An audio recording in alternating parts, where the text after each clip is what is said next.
So, as we're doing this interview and I'm learning about you, everybody else is learning about you with me.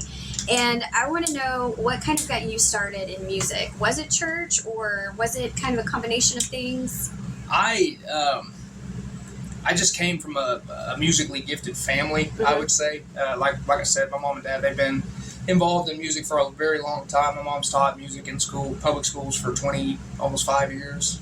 So I was kind of cursed from the get-go, I guess. Blessed, I should say. Blessed. But, yeah, I think that's really how it started. Just my mom and my dad. I remember being really young, and my mom trying to teach me how to play piano Mm-hmm. and things like that. And I mean, my first song I can remember hearing outside of gospel music and hymns and stuff was Hank Williams Sr. on the radio, my grandpa's pickup truck. Oh, really? So I mean, I just came from a really musical family, and everyone loved the old country music. And, Mm-hmm. and my dad, he's from kind of a different time period, so we listened to like the Temptations growing up, Oh, and we yes. listened to Kool and the Gang and, Mm-hmm. and stuff like that. Just So listen to that stuff on the way over here. oh, love it, love funk and disco. I guess what you call it. So do you think that will ever come back?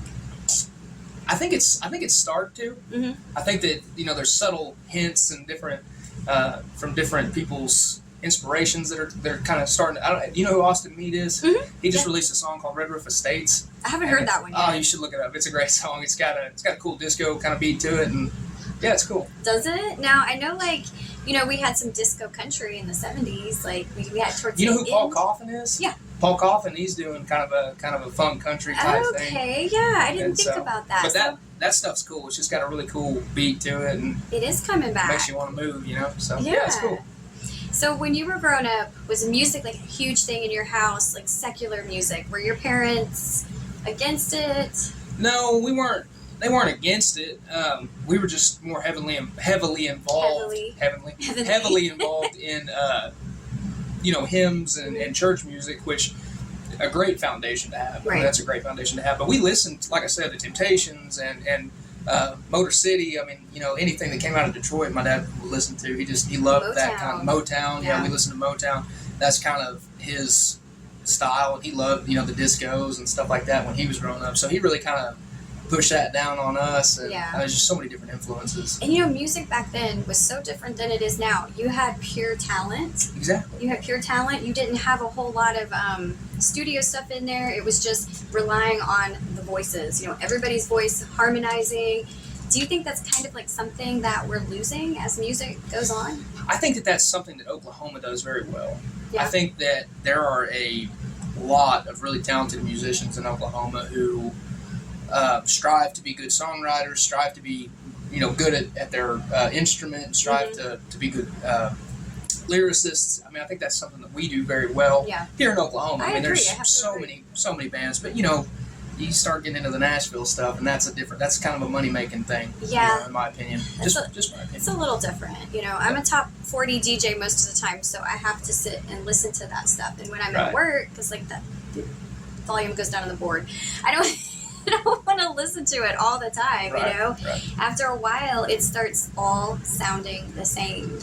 So I love original music, and I love what everybody here in Oklahoma does. Yeah. And you've got a ton of stuff. Now I'm surprised when I met you. You're younger. I thought by listening to your music, like I'm a lyric person. Sure. Reading the lyrics, I thought this guy's he's older. He's gonna be in his 40s, something like that.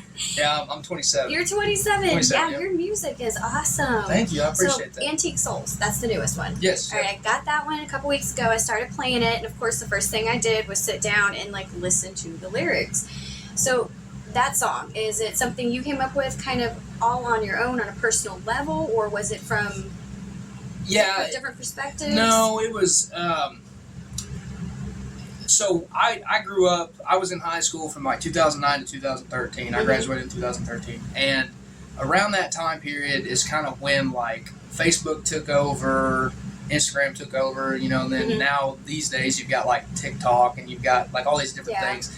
And I just think that there's been a huge shift in what's important as a society, I guess. Yeah. And that's really kind of what it boils down to on Antique Souls. It's just the change in the norms, I guess, and just kind of how the values have changed, and, Yeah. and that's just kind of, and I don't deal with change very well. I address that in one of my songs. I suck at dealing with change. It's a line in one of my songs, and I hold to that just because I really, when I grew up, I was born in '94, and when I grew up in that early, 2000s era, it was just different. It was different. It was different, and I think I'm a very nostalgic kind of person. Mm-hmm. So I think back on those times and just think about, man, it was so great. Everybody was. It was just different. It was just the values were different, and now it just seems like it's changed a lot. It's changed a lot, and along with the values, music has changed also. Right. I'm one of those people that I don't listen to really anything before or after 2000. Now, with all of the red dirt and stuff, independent country, like people like you and stuff from our area, whatever genre they fit in that area, I will listen to that. Sure, yeah. That's the new stuff I'll listen to. But new top 40, new country, new, anything like that, anything before 2000, that's me. Right, Yeah. right, yeah. Yeah, that's kind of what Antique Soul is about, though. Just kind of the shift in everything. Yeah, I felt that one. Like, I had a birthday recently, and I felt that one. I appreciate that. I hope you felt it in a good way. I felt it in a good way. I did. It's not meant to make anyone feel old. Feel old? Yeah, no, it's Sad. Not meant to do that, but I do love that one. That is my favorite. So your songs, though, it's kind of hard to pick one, and I picked that one because maybe it fits what I'm going through right now, Sure, a little yeah, bit. But all of them are really good. So are you the main writer behind all of those? So we released in 2018. We released an album, The Coming Home. Well, it was an EP, The Coming Home EP, and that was more of a collaboration between me and my bass player Terry Bradley. We wrote quite a few things together, and I say wrote, like I would have like a verse and a chorus, and then he would come in and write like half of the second verse, and we'd kind of work on it together from that. So that was kind of the first album. The second one, which was the Trouble EP, which there was a couple songs that me and him maybe did together, but I think the majority of it, I had a few that were just me by myself on that. And then most of the newer stuff I have really just kind of wrote by myself, which isn't anything against Terry or anything. It's just we're in different places in our lives right now. So I write a lot by myself, and I've got a bunch of stuff that is not recorded yet that we're trying to get studio time for, that we're going to come out with. So, quite a few exciting things, but for the most part, I write a lot by myself, and it's fun to co-write with other people, but it also, I like for my music to kind of come from a place where it's not just trying to write another song. Right. I like for it to be about what I was going through in that time. It's kind of my outlet in a way. So yours are personal experiences. Yeah, for the most part, I would say so. Yeah, or based